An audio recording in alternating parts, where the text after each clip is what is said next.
Good afternoon, everyone, and welcome back to the Learning from Leaders series. As always, I'm joined today by Peter Vanham, author of the books Before I Was a CEO. And today we have the immense pleasure to welcome Daan Struyven, a senior economist at Goldman Sachs. Peter, the floor is all yours. Thank you so much, Luc, and good to see you again, everyone, at our next installment of the Learning from Leaders program. And indeed, we're so happy to welcome Daan. Daan, who is a senior economist at Goldman Sachs, who's a PhD in economics also from MIT, really a top school to study economics. We'll get back to that topic in just a little bit. But Daan, first of all, welcome, of course, and for joining us. And I have to ask you, how are you? Because you are, of course, joining us from one of those regions in the world that's been worst hit by the crisis, the public health crisis that is, of COVID-19. You are in New York, isn't that right? That's right. Hi, Luke. Hi, Peter. Thanks for having me. Clearly, the New York area was the hardest hit in the US. The good news is that following an intense lockdown, the medical situation is improving. And the world is gradually reopening, at least here in the New York area. Excellent. So glad to hear that you're all right. I assume you're all right. You look quite all right, and I know you have a family as well, which we assume is well. Now that of course leads us then to a bigger question, right? Because knowing that you're okay, we want to know, of course, the things that you look into. Are they okay? You look into the global economy. That's your specialization at Goldman Sachs, of course, the well-known international investment bank. So we hear all these things. We hear the stock market going up and down, really almost like a casino. We see a public health crisis, which, you know, in some countries is getting better. In other countries, is still getting worse. I think in overall numbers is still increasing on a day-by-day basis. So what do you make of all this if you look at the economy? Sure. So we estimate that global GDP fell extremely sharply by about 17%, sort of between mid-January and mid-April. And based on the historical data we have, this is almost certainly the deepest global recession we have seen since at least the Second World War. However, if you sort of define a recession as a period where activity is declining, where output is falling, this recession, which presumably is the deepest since the Second World War, may already be over in the sense that the recovery has started. In fact, we estimate that about half of this sort of 17% decline in global output that we saw at the peak has now been unwound as many economies reopen. Of course, I think it's very important to recognize that despite an improvement in activity, the level of activity remains very low. Labor market slack remains very elevated, and unemployment rates remain very elevated. For instance, in the US, it's right that economists were surprised by the decline in the unemployment rate in May a couple of weeks ago.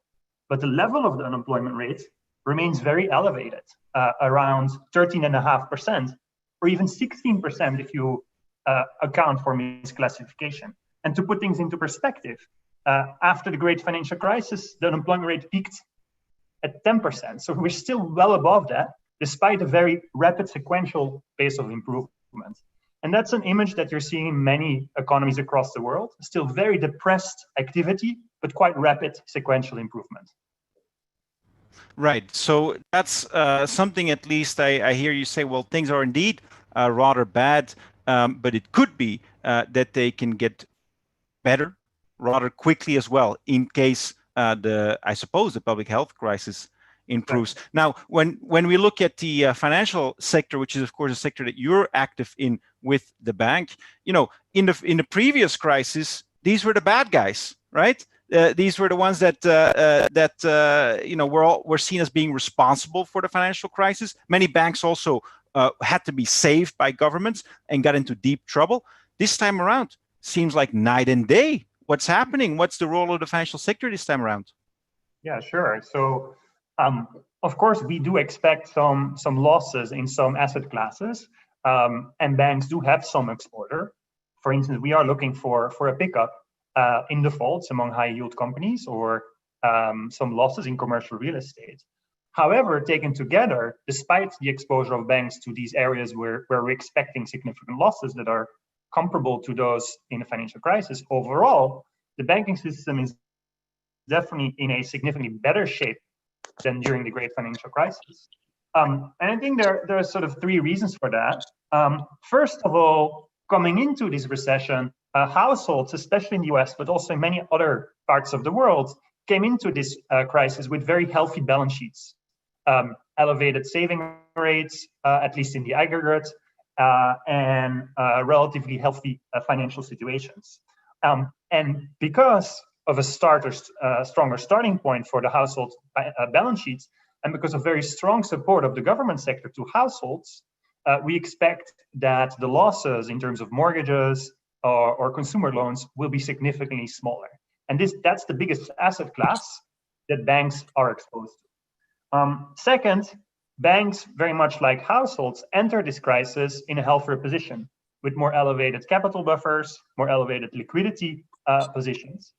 And finally, a third sort of interesting reason is that to a large extent, during the great financial crisis, there was a run on several banks as there were worries about the quality of their assets. What we saw now in March and April was actually that households did run towards banks.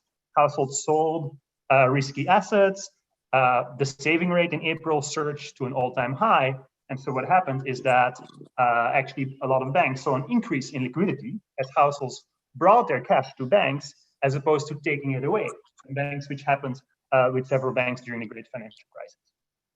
Right. So overall, a much more solid financial sector, it seems, this time around, which will be necessary, of course, because there's a lot of debt that is being piled up, both by companies, of course, who need credits to survive, by governments who just have to print money, it seems, just to keep everyone up and running. And then, of course, the banks play a crucial role in making sure that that money gets to where it needs to go, isn't it? Yeah, absolutely. I think the banking system is part of the solution in this crisis. And I think more broadly, monetary policymakers are also playing a very important role by providing liquidity, by easing financial conditions, and by making sure that credit continues to flow to fundamentally healthy companies and to households, which fundamentally, as soon as the public health crisis is under control, should be in a good position. So I think the banks and monetary policymakers and fiscal policymakers are playing this crucial role in terms of the bridge between a relatively healthy starting point and a future which is hopefully bright once we control the public health crisis. Right. So that's very important, Dol. Now, still with all the help from the governments, with all the help from the banks, a lot of companies are in dire straits, aren't they? We see a lot of bankruptcies. A lot of companies have to restructure, get debt. If you were in the position that you were running a company and you were, finding these difficulties to even just survive, let alone keep employment up and keep revenues up, what's your advice, or what would you do if you were running a company right now? We're still in the midst of this crisis, of course. Yeah, it's tough, and I'm a macroeconomist, not running a business. But what I can say that's happening with a lot of our clients is that initially they were extremely focused on liquidity, making sure they had the cash to survive, and also protect their employees. Of course, the focus remains on protecting employees and consumers. But I think the shift is now focusing towards how do we bring our people back, how do we bring our consumers back, and then also, are there any new opportunities? There's going to be some reallocation. Some sectors are likely going to gain. Of course, some sectors are going to be weaker until we have a medical breakthrough.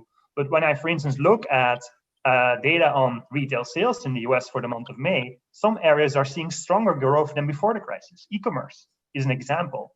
Building materials is another one. So I think a lot of companies are starting to try to identify the opportunities that come along with this very large economic and public health crisis.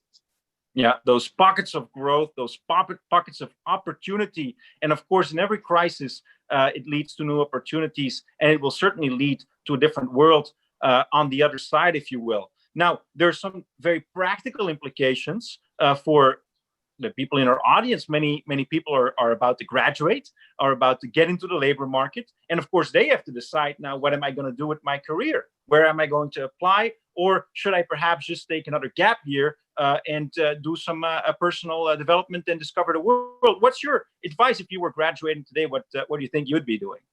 Yeah, so I would say the somewhat unfortunate reality is that in prior recessions, students graduating in the midst of a crisis and entering the labor market in those years did suffer from persistent income losses relative to peers who graduated in periods where the labor market was brighter. So that seems to be a strong empirical fact. So, how do you respond? Of course, as a student.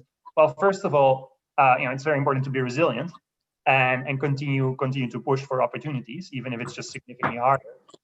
Second, it's probably also a good time to consider this as a good time to invest in your skills. Maybe learn a new language, learn a new computer language, maybe pick up another degree or a new skill. In a sense, the opportunity cost of learning is lower because the missed income that you would get through a normal job is lower. And then finally, I think related to the pockets of growth you mentioned, it's also an opportunity to pivot. There are clearly areas that are growing. Public health, medical equipment, e-commerce, redesigning our offices, redesigning our public transportation systems, home technology. There are areas of growth. And those are opportunities for young people with good ideas. Absolutely. And surely we'll get back to that question, Daan, if you don't mind. We'll grill you a little bit more about the questions that the students have later on in this conversation. But before we do, I want to shift gears because, of course, you're sitting in that seat where you're able to analyze the global economy for a globally active bank, which is Goldman Sachs. A very fascinating job, no doubt. A very coveted job, of course, and not easy to get to. So what I want to do is, and what we always do, is a little bit go back in time. Go back in time to when Daan was a little bit younger and perhaps around the age of many of the students now, or even just a little bit before that. And I want to start because you and I, of course, there's a personal background story here. We know each other since we were young as well. I remember our bike trips that we did together as kids almost. But you come from, what can I say? You're fair to say, like sort of a middle class, but intellectually rich family in a small Belgian town. Is that sort of your background? Fair to describe it that way? The town is definitely small, and my parents and family are very loving and supportive, and I think intellectually rich for sure. I had a very happy childhood. Spent a lot of time with our family over meals, debating the world, debating family topics, politics, society, economics. I owe a lot to my family and mentors. In addition to spending a lot of time talking about the world, we also did a lot of sports together. You were not the only one. I biked with Peter, yes. And we love traveling together, and also get an opportunity to see the world. Right. And yes, the town I'm from is relatively small, Tienen, but I'm proud of it, proud of my roots, and still quite close to my childhood friends. No, it's a question, of course, that's interesting for a lot of people in the audience too, because we don't all come from. You live in New York now, and you studied in Boston, and you worked in or studied in Brussels, big international cities, but we don't all come from there. And it's interesting to see how you got from that small town, I think 20,000-30,000 people, to that metropolis that is New York. Now, the first step along the way was to go and study. And after your high school, you decided to do something which not all too many people do, which is to go and study in a university where the language they thought in, which was French, was not your language that you were schooled in or that you spoke at home. Why did you decide to do that, actually? Why did you decide to switch, let's say, the language of choice? Yeah, so I was looking for a challenge. And of course, as a Belgian, as a Dutch-speaking native Belgian, I thought it was important to understand and speak well the language of the other half of Belgium, which of course is also quite useful in many other places in the world. It was, the beginning was tough. I still remember those courses in law with a lot of jargon and complicated vocabulary, and they were definitely harder, at least for me, than the math and science classes, which are pretty much the same in all languages. And so, I reached out to friends to help me. And my dictionary was probably also my best friend during the exam period, at least in the first year. Yeah, I can imagine. But you made it through, and after you did your studies, which were commercial engineering, as they call it in Belgium or in Western Europe, you decided not to go and work, which you could have done. I think you did internships at various places. I remember you went to the World Bank in Washington. You went to an investment advisor in Belgium, and perhaps even a consulting firm. I think McKinsey was one of the companies that liked to hire you. But you went to study some more. You went to do a PhD in economics. Why not just get into the labor market? Why not just go and work? Why continue to study? Yeah.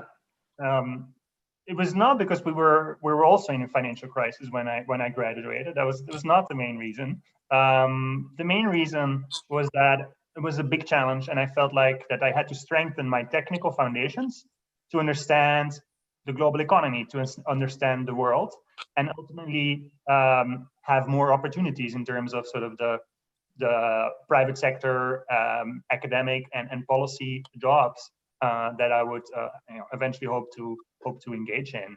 And then, it was of course also very exciting from a personal perspective to move across the Atlantic, build a second new life, and in some way, to try to pursue the American dream.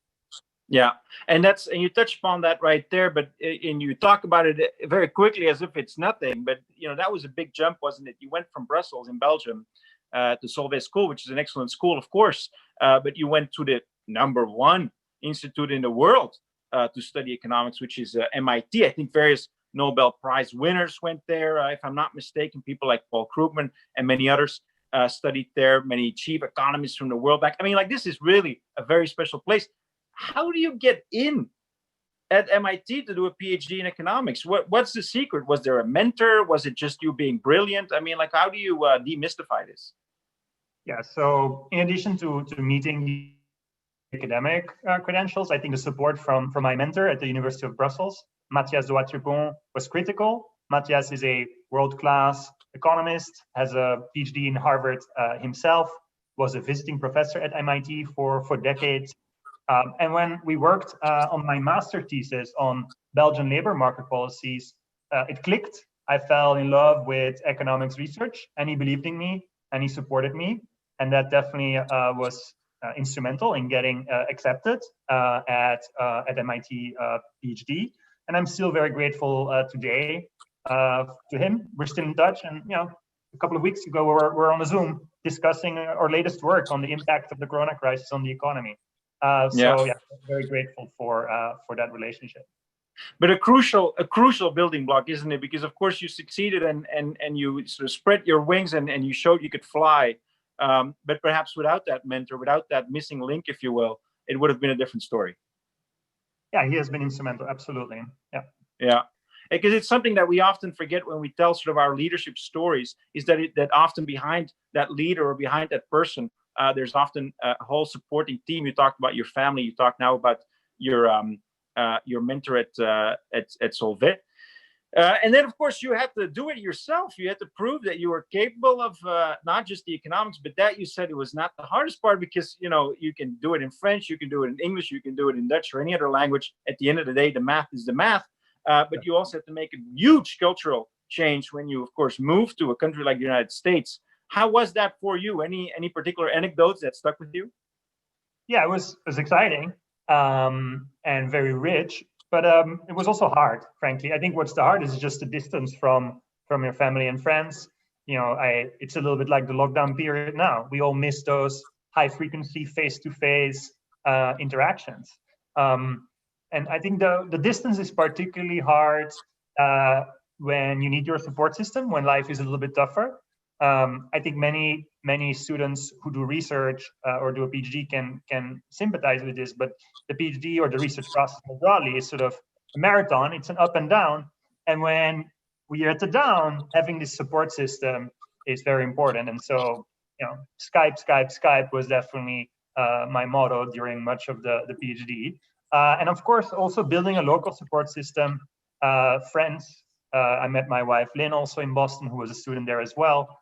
And I think another time when it's difficult to be away is sort of when your friends and family go through sort of the milestones in their life, get married, get a baby, something happens in the family, and that can be tough. But I always try to puzzle and plan my work and study vacations around those milestones of friends and family, to be there when it's and you made it through. That's clear. And as you say, I mean, we're going to talk about how you then landed or ended up at Goldman Sachs. But you mentioned your wife, so I want to perhaps talk about her and your family life as well. Because I mean, you're one of those people, of course, where millennials, where both man and wife, in your case, highly successful people, and of course, more than fully active on the job market. You have, I think, also a little family. One or two, a second on the way, I believe. And 1.9. The study is coming in 2 weeks. Yeah. In 2 weeks. So almost there. And so it's one of the questions that then we need to answer, isn't it? Is like, how do you combine, that work and life, especially if both of you are so highly successful, of course, at work, but you have a whole family at home as well. Yeah, so first of all, I think I got very lucky by meeting Lynn, who's very organized, supportive, and intellectually my peer, or I'd say at least my peer. And to be honest, there's no perfect balance. It's hard. You need to prioritize. You need to say no sometimes. And what helps me is just to carve out time, good chunks of the weekend, to plan fun activities with the family, do it together and commit to it. There will always be an email to respond to or a research project to work on. So I think it's important to block that time. And frankly, this lockdown has been good for me and my daughter. We definitely played a lot of soccer during my work breaks because we're all together in the same house 24/7. And seeing her during the day has definitely been a good thing. It's clearly been an upgrade from the days that you and I played soccer together. I'm sure your daughter will soon put us both to shame with her skills. Yep. But of course you did succeed also, not just in being a dad and a husband, but also in being a very strong professional. And you after your PhD, you decided to then go and work for a company, and that's the company you're still with, which is Goldman Sachs.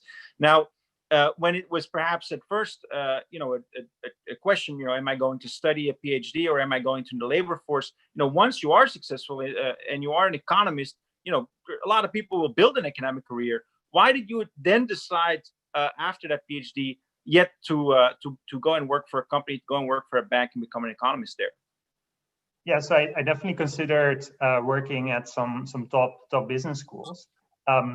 In the end, I went for the research group at Goldman and very much enjoy my work. I think presumably the most important factor here is that I can work on a broad range of pressing topics, really the topics that policymakers and clients are focused on right now.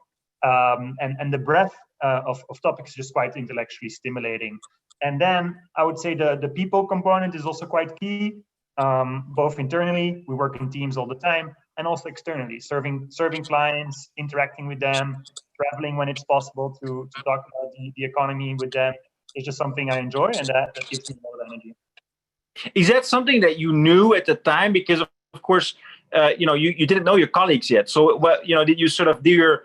I'm sure you did some due diligence, being a researcher and an economist, or did you just go with your gut feeling? I mean, like, did you have people around you that said, "Oh, I do this or I do that. I'd go to Goldman because there's good people there." How did that go? That decision process? Yeah, so I think I spent quite a bit of time with the future colleagues.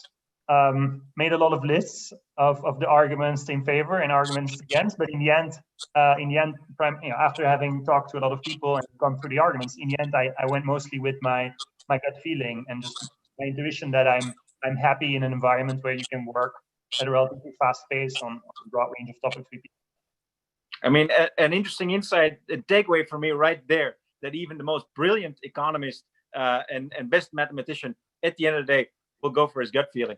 But Daan, I want to ask you now, of course, you've been there for a couple of years, I think more than 5 or so at the organization. And obviously moving through the ranks of the organization seems to be going quite well. But surely the skill set that you had at the beginning, which was, I suppose, mostly analytical, has evolved over time. Could you tell us a little bit about that evolving skill set that you need to succeed and thrive at an organization like Goldman Sachs, and how you managed to gain those skills over time?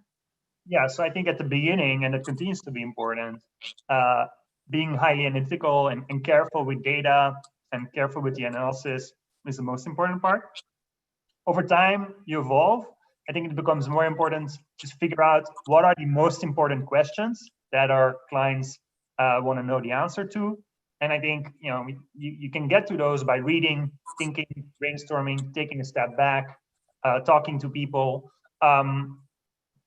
In addition to sort of the importance of figuring out the right questions and topics, it also becomes quite important to lead a team, inspire them, and speak to senior clients. And I think it's not rocket science. It's learning by doing and getting continuous feedback along the way. Yeah, very important, of course, and seems like you're doing really well. The last question I want to ask you before we turn to questions from the students, because there's many that have some questions for you. But I think you also have been able to work on your cultural IQ, isn't it? I mean, of course, you have moved from Europe to the US, and then as you briefly mentioned, you met your wife. I think your wife, Lynn, originally from China. Your children, I think, if I'm correct, will be learning Mandarin or already speaking Mandarin, perhaps. And of course, you speak several languages as well. So how do you gain a cultural IQ, and how important do you say is it, including at your work?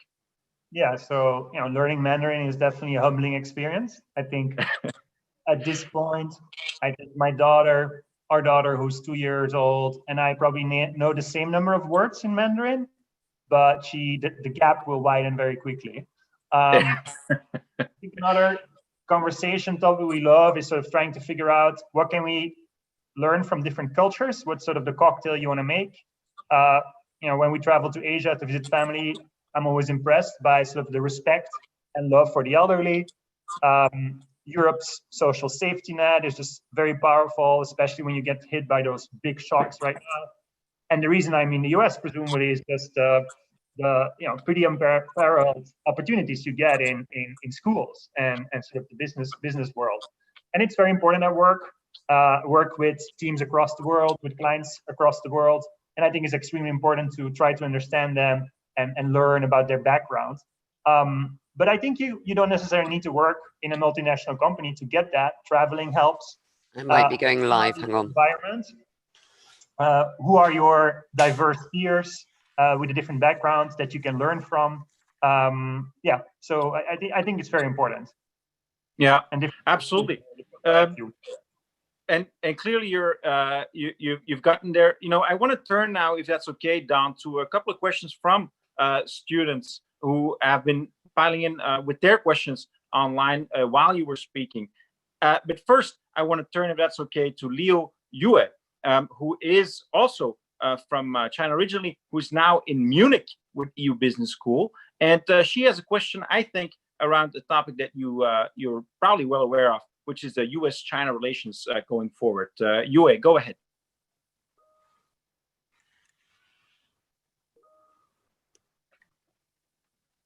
Just wait for Yue to come online.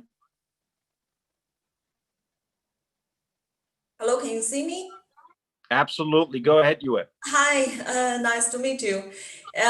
My name is Liu Yue. I'm from China. I'm really honored to take this opportunity to ask this question. It is about the US and China. What happened between the US and China and has greatly affected the global economy. How do you think about the future relations between these two countries, and what will be the future effect on the global economy? Yeah, thank you for that very important question.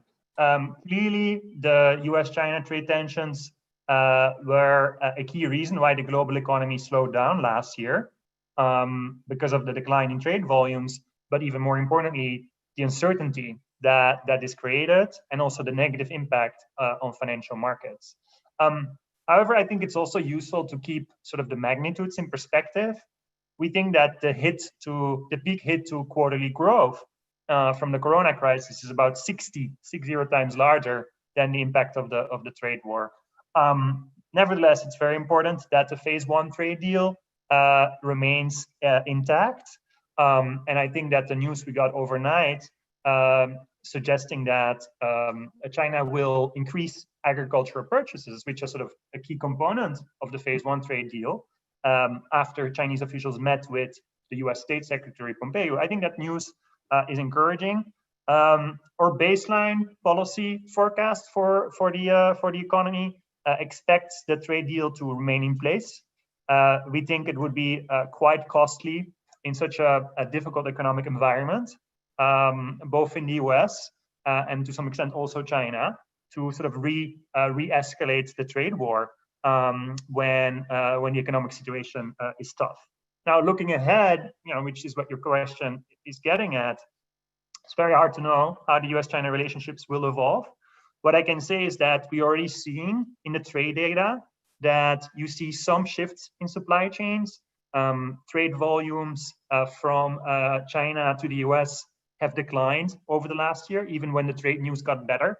And some countries, including Vietnam, Bangladesh, Mexico, saw an increase in exports to the US in areas where tariffs were imposed. So suggesting that companies and countries are trying to adjust, diversify their supply chains, and presumably the Corona crisis has emphasized the importance of supply chain diversification, for instance, in areas such as medical equipment.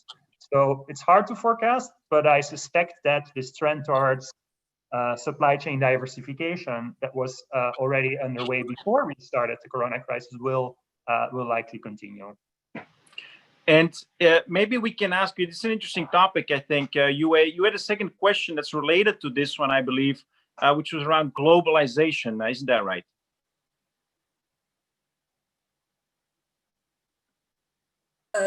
My second question, you mean? Yeah, go ahead. Yeah. Yes. Well, that about globalization. And well, it was one of the results of economic development. So I really want to know if it's going to be slow down after this virus pandemic. Right. That's a big question. Globalization is, of course, a very broad concept. I think it can be useful to unpack it. I think of globalization as trade flows, tourism flows across countries, financial flows across countries, flows of knowledge, of communication. And I think there are definitely areas where, at least over the next couple of years, globalization will go down. And I think until we have a vaccine and a medical breakthrough, I think it's very reasonable to expect that the level of international travel will remain below the pre-virus level. And so that component of globalization is likely to be weaker. Now, in terms of technology flows, trade flows, financial flows, it's a little less clear. And diversification of supply chains in terms of trade does not necessarily mean that global trade volumes are going to go down. It could just mean that countries reorganize their flows, that new regional blocks emerge, and that, for instance, countries that I talked about earlier, like for instance Vietnam or Bangladesh, could potentially see a pickup. But some decoupling and some diversification in terms of the U.S.-China relationship seems quite possible. But very that well. does not necessarily mean deglobalization, I think. Right. No, and that makes a lot of sense. And a second topic that I think we want to address on that front, Daan, is sort of the impact of COVID on developing countries. And we've got Jeffrey with us, Jeffrey Idean, who's in Lagos, Nigeria, and he'd like to ask you about the impact and the consequences, I think, of the COVID crisis on developing countries. Jeffrey, are you able to join us? Yeah, can you hear me? Go ahead. Well. Nice to meet you. So Dan, thank you. I think we've had a very inspiring session. Thank you for sharing a whole global view, both your marriage, your education, and how you started. I think it's been very insightful. So there's been this push for digitalization, globalization, and as part of the processes for people to cope with the whole COVID situation. But however, in Africa, probably take for example like Kenya, where people depend on tourism as a huge part of the macroeconomy. You have people whom all they know is like taking care of the animals, feeding the lions, and it's a whole supply chain process on who takes care of these, who's this. And these are not something you can digitalize. So, and it's come like overnight where people have not got enough time to prepare for. So what do you think these countries can do to improve their economy, not to get below how bad is it, and what strategies can they employ to start steering the economy into the right direction this COVID period? Yeah, it's very tough. I think the idea that more vulnerable pockets of the global economy, countries, people are hit harder than the higher income areas is very important and very true. I mean, within countries, for instance, taking the example of the US or Europe, about 35 to 40% of the work can be done from home, but it's primarily a higher income earners luxury. People who work in the tourism sector that you identify, restaurants, the service sector that requires a face-to-face interactions, obviously don't have that luxury. So what can they do? I think it's of course, first of all, extremely important to continue to put a lot of public resources into fighting the virus. Economists and medical experts estimate that the return on investment from investing in testing, investing in contact tracing is just tremendous. And I think to the extent that those countries are able to control the virus, it will also facilitate the return of the service sector and of tourism. But it's tough, I think. In the meantime, what also makes this challenging for many emerging markets is that it's harder for governments and central banks to respond strongly. They have less fiscal room. It can be more difficult for central banks to lower interest rates because that creates exchange rate issues. So it is challenging, but I do think that long run, I do think that the demand and the benefits from globalization for emerging markets will remain intact. Kenya is such a beautiful country. I do believe that in 4 or 5 years, when it's highly likely we'll have a medical breakthrough, people will go there to visit. Exposure to manufacturing and exposure to trade in the services sector. Think about the telecom sector, for instance, in India, have been important engines of growth. And once we're through this phase that we need to bridge with policy support and public health investments, once we're through this period, I do think that those recipes of growth will remain strong. Very well, thank you, Daan. And perhaps a final question on that topic of the impact, the economic impact, perhaps also the recovery. Before I ask that question, I get a note here from the video team. If we could take back a little bit our screen, perfect, so we can see all of you. So the question is really about recovery. Many people are asking this. Leopold is asking this. Tushar is asking this. Daniel Quiroga is asking this. Everyone wants to know, what is this recovery going to look like? Is it going to be a V shape? Is it going to be an L shape? Is it going to be a W? Is it going to be another letter of the alphabet or something entirely else? And perhaps to give a helpful answer to that, what do you think is going to be the most helpful strategy, be it from central banks or from governments, in order to make sure that whatever recovery it is, there is going to be a recovery? Yeah. So far, the recovery in the countries where the public health situation is under control has a lot of properties of a V, meaning a very sharp decline and a quick initial rebound. However, we expect that the pace of progress will slow, and it will ultimately look something in between a V and perhaps more realistically a 90 swish or a square root, meaning that initially the pace of progress is fast, but afterwards you continue to make progress at a slower pace. Why is that? I think the fundamental reason that the initial recovery is fast is that policy support has been strong. Fiscal policymakers have provided a lot of disposable income through unemployment benefits, wage subsidies, to support households and to support consumption. And second, I think we're learning, and I think China has been leading the way, that in some sectors, it is less challenging to bring activity back while controlling the virus. Think about manufacturing, think about commercial construction. In those sectors, if you adapt your work protocols, use masks, social distancing, you can bring activity back quite quickly. However, there are sectors where this is much more difficult. We were talking about travel in the case of Kenya, entertainment, sports events. There will be much harder, and I think we're not going to go back to normal levels until you have a medical breakthrough. And so the slower pace of those sort of second group of sectors, we think will cause the sort of initial V to look somewhat more like a Nike swoosh. The Nike swoosh, sort of the longer shape. It's a very interesting comparison. I wonder what else we'll be able to come up with in the future, but I certainly like that image of a Nike swoosh. Daan, also, looking a little bit further ahead, if we do get to that recovery, Tione, who is based in Stockholm, is asking a question online. What are those long-term impacts of this crisis? Because, of course, you talked about sort of how industries recover. Some recover very quickly, some recover somewhat slowly. But, of course, there's going to be entirely new industries. There's going to be whole kinds of new activities that are going to be emerging. And otherwise, we're going to be disappearing. What are some of those long-term impacts that you're expecting? And I have to ask again, because we really love to see more of you, if you can lean back a little bit. Thank you. Perfect.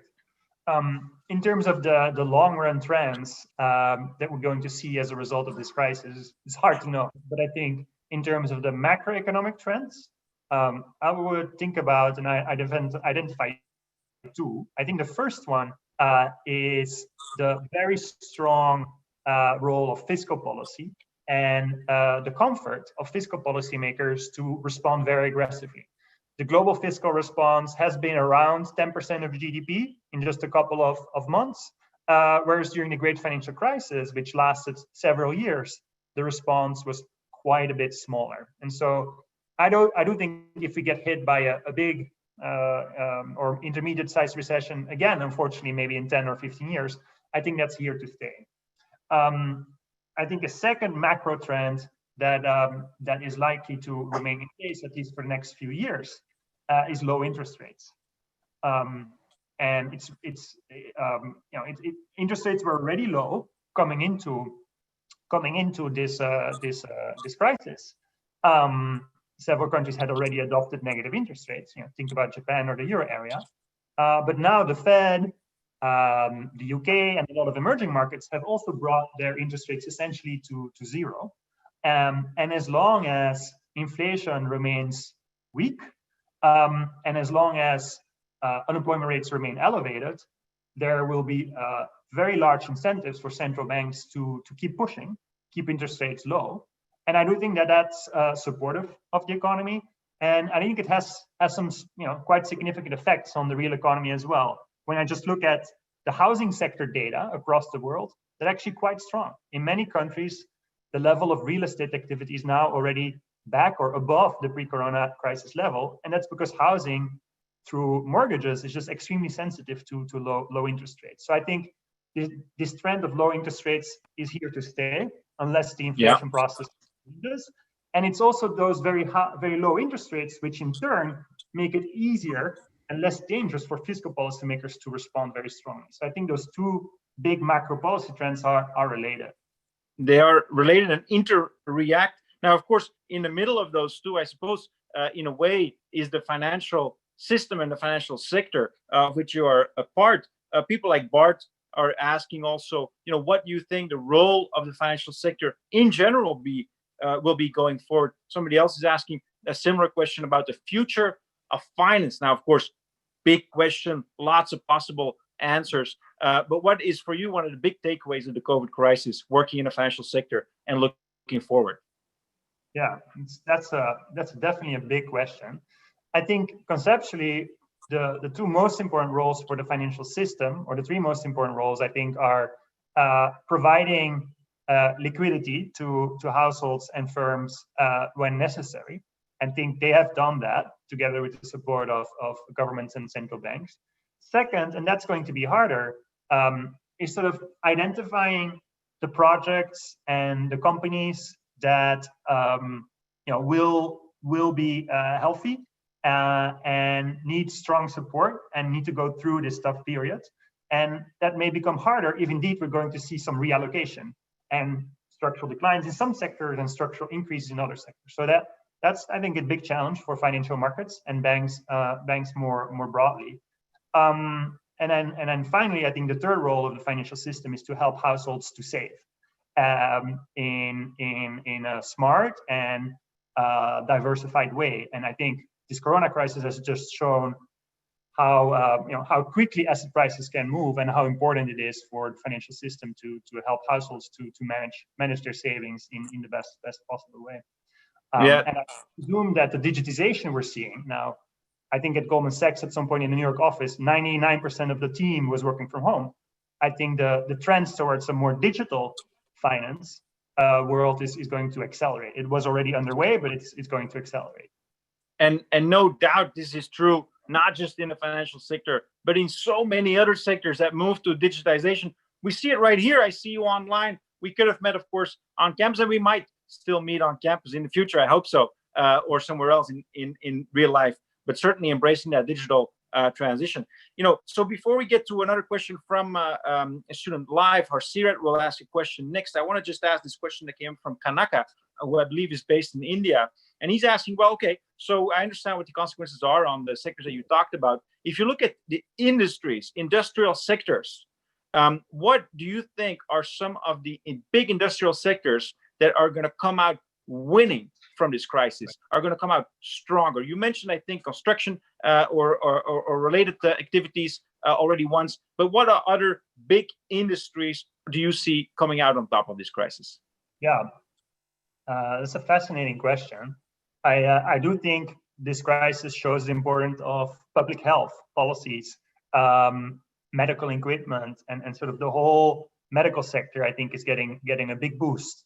And I also think that society's willingness to invest in public health and in the healthcare system definitely got a big boost. And I think it's probably here to stay. So that's, I think, a very important area. A second broad area is related to digitization, e-commerce, home technology, home deliveries for restaurants and other services. And then presumably a third area of growth has to do with how are we going to redesign our spaces, the spaces where we live, the spaces where we work, how we commute, how can we make the New York subway system virus compatible. So I think that will require a lot of good insights from people working in that area. But that means, Daan, that you think that the virus is going to be with us for a very long time, doesn't it? Because you're talking about long-term impacts on industries. That means that, based on the virus, when we heard a couple of months ago, we're going to have a vaccine within 12 to 18 months. Is that then perhaps overly optimistic that it's going to be gone in 12 to 18 months? It's tough. And, the question also is, how do you define long run? And even if we were to get a vaccine or a major medical breakthrough, I do think that the focus of our society on being ready for viruses and infectious diseases is here to stay. One quite interesting research finding that we found is that countries that got a significant SARS exposure in 2003, and SARS, of course, was from a whole other scale than the coronavirus, those countries often did a much better job in responding to the corona crisis. And so countries in Asia, East Asia, Singapore, China. Yeah. Yes, that's right. Hong Kong, in Americas, Canada is doing quite well relative to the US, and the Toronto area had a significant local SARS outbreak in 2003. So it looks like that the experience of a virus has positive persistent effects in terms of how ready societies are. And so even if we get a vaccine, I think some of these trends are here to stay. Yeah. Well, really interesting to see that there is some silver lining, at least from having gone through that previous experience of SARS. Of course, also MERS, a similar coronavirus that was with us a couple of years ago. I want to turn now to Harsirat, Daan. Harsirat, who's from India, who's studying in Barcelona. and who has, I think, a question that's a little bit more related again to your job and your career at Goldman Sachs. Harsirat, why don't you ask us that question? Question is, like, Goldman Sachs is, a dream company for many students and many people. So I want to ask you, like, what is the major skill set that the company look from the candidates, especially during this time, and what challenges would be there in future while hiring a candidate? So, like, for the recent graduates, what advice would you give? Yeah. Thank you, Arsirat, for this question. I think it's really a mix of strong hard skills and strong soft skills. We continue on the hard side. We continue to look for computer scientists, programmers, engineers to help us to digitize the business further, to serve our clients, to analyze data sets that are getting bigger and bigger.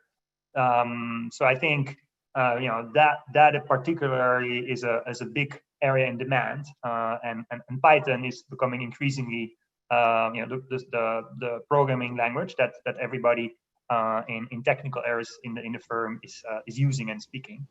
In addition to data analysis and programming and hard skills, I think soft skills are at least as important. You can have very strong analytical solutions, but in the end, you want to listen to your clients, you want to understand them, you want to build, maintain, and strengthen long-run relationships of trust to implement those technological and financial solutions for your clients. So I think it's really the combination of the hard and the soft that we're looking for, and opens up very exciting career paths. Excellent. Thanks so much, Daan, for that answer. And I got to say, there's a lot of questions from students, as you might expect, who are wondering about that career and how you best prepare for a career in finance. Well, you look good after a number of years of having worked for a bank, so I assume you would recommend it to others as well to give it a shot. What are some of the other things that you think are good preparations for a job in banking and finance? Also, by the way, when you're a student, one person is asking, Natasha is asking, well, am I assuming now that you probably didn't have a student life when you were doing your PhD in economics because you were just working so hard and studying so hard? What are some of the things that we can do being students right now to prepare for a job in finance? Is it just about learning and sitting behind your computer all day, or are there some other aspects that we can do? I think it's more than that, and it relates to the prior discussion we had. It's also about soft skills, and I don't think you pick them up by studying only. I also think you pick them up by through social life and through hobbies and traveling. So I think that's a good part of it. It was definitely a lot of hard work, but I think also sometimes need to recharge the batteries and take breaks. And my more generic advice, rather than what helps you in finance, I think is just to, when you're young, figure out what you're passionate about, and it's okay to experiment. It's okay to pivot. Our life expectancies is very elevated, and so we'll have long careers. And so that means that you have time to experiment and figure out exactly the best match between what makes you tick and the opportunities out there. Very well. And I suppose studying finance is not a bad start. I know a lot of the students here are minoring or majoring in finance or considering to do so in the future. That seems still like a safe bet going forward, would you say? I think fundamentally the sort of key tasks of the financial sector are here to stay. Providing liquidity, identifying good opportunities for entrepreneurs, and helping households to save. This is going to stay here. Of course, the way we organize finance is already changing and will continue to change. But fundamentally, the mission of finance has been there for centuries and is here to stay. And it's going to be there for a while. Turning back perhaps in the last 5 minutes that we have with you, Daan, to some questions on the pandemic, because that's really on everyone's minds as well. Zlata, for example, is asking this question, which I think we all have, which is there going to be a second wave? Are we already seeing a second wave? Or, is this still the first wave that's getting worse and worse? What's your feeling on this? Yeah, it's of course, I think the most important question for the economic outlook. And while we look for a sequential strong recovery, the possibility of a major reacceleration infections creates a lot of downside risk. Together, I think, with a potential weakening in fiscal support, those are the two biggest downside risks. On the upside case, if we get a vaccine quicker than expected, you could also see a very strong and more quicker than expected recovery. Now, we are not epidemiologists, but I would say that our economic baseline forecast is consistent with virus control that allows many activities to gradually recover. How likely is a second wave? It's tough. A lot of medical experts worry about it. They point to the fact that prior coronaviruses were often seasonal, and you often got a second wave. Point to potential weather effects or the idea that when you go back indoors, infection risk rises. On the other hand, as an economist, I'm very focused on the behavioral response from individuals and policymakers. And the following empirical observation is important. I think most places in the world that got hit very hard in the first wave are seeing an improving virus situation. And that to me suggests that policymakers and individuals have turned more cautious. Mask wearing in the New York subway, the fact that super spreading events like indoor sports stadiums or indoor concerts are still restricted. And I do think if we can sort of maintain a good chunk of this behavioral response, that it is plausible and it's our baseline that we'll not see a major second wave. Now, globally, the number of new cases is still rising, but that's mostly, I would say, new first waves rather than a second wave. Yeah, let's keep our fingers crossed, and of course, work very hard, as you say. It's also up to our behavior, as you said it, to make sure that it doesn't get worse. To end, really, two questions that are perhaps a little bit more niche. Let's see if you can answer them from students. I wanted to put them in front of you. One from Tatenda in Zimbabwe and one from Julian in Colombia. Financial questions. Tatenda asks, we are seeing now sort of investors such as Ray Dalio and other economists plead for example, debt forgiveness for poor countries that are highly indebted as a way to get out of this crisis, because otherwise they might never. Julian is looking at the microeconomic aspects of it, and he says, what we're seeing here in Colombia, some proposals of inverse mortgages, meaning, if some people can't pay their mortgages anymore, why don't you allow somebody else to pay off the mortgage, for example, a younger family, and then when things play out, both sort of win. One wins by being able to live in their house, and the other one wins by having the right to live there when the other person dies. What do you think of these? One very macro, the other very micro. What do we think of debt forgiveness and inverse mortgages?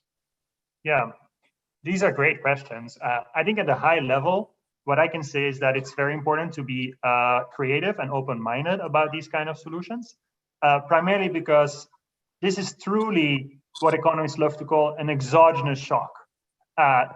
Typically, the argument in favor of debt forgiveness is that helps companies or businesses to stay afloat, and that supports the economy.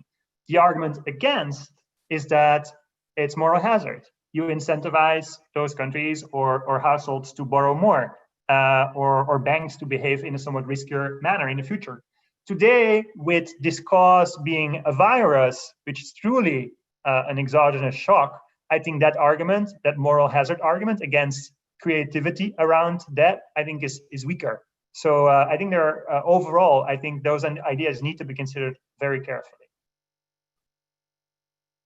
Very well done. And I guess we'll answer that question on inverse mortgages offline when we have more time, because of course we are in part a Swiss business school. We want to end things on time, and I see our hour is almost up with about 30 seconds to go. So from my side, Daan, what a tremendous pleasure to talk to you again, to see you again, and to hear you spread your wisdom with all of the students and the alumni from the school. So thank you so much, Daan. And then I'd like to turn back over to Luc for a final word of conclusion. Thank you, Daan. Thank you, Peter. Thank you very much, Peter. Thank you very much, Dan, for all your contribution and insight. I think it has been quite active session with a lot of questions, and you have come up with a lot of answers to our students. So immense thanks for that. Next for us, for the Learning from Leaders series, is next week already with Zev Siegel, the co-founder of Starbucks. Make sure to connect with us. Stay tuned. Thank you very much, and everybody stay safe.